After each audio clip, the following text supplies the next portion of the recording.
Ekinchijaho obo Uganda eri omu rugendo rw'okuza Democratic Republic of Congo okureba ko bareetaho obusingye hagati y'abaheekera ba M23 na government ya Congo abamazire obwire barikucenjana.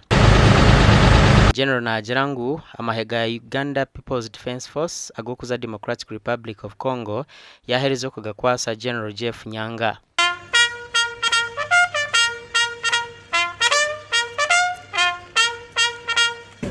I handed over the forces, the force commander is here. He's the one you can ask whether they are crossing now or not.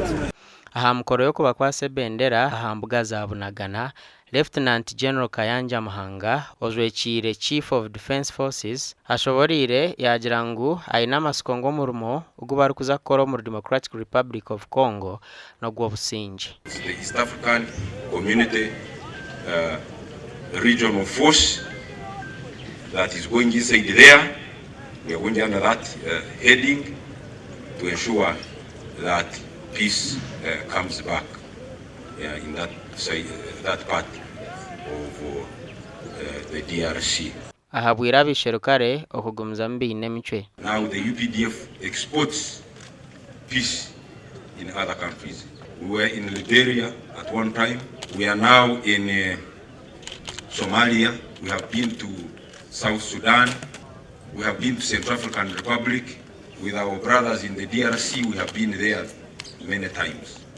We are there now on the other side of Eastern DRC fighting the terrorists, the ADF terrorists.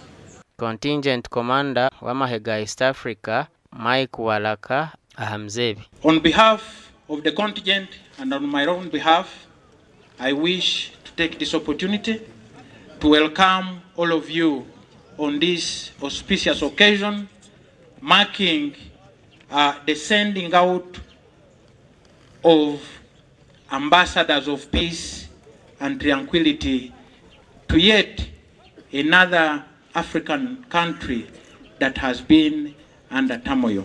Kano Mike Walaka na agirangu betegwire okureba ngo bareeta obusingye omuri Democratic Republic of Congo. Gasha kwa keta tuzarirwe.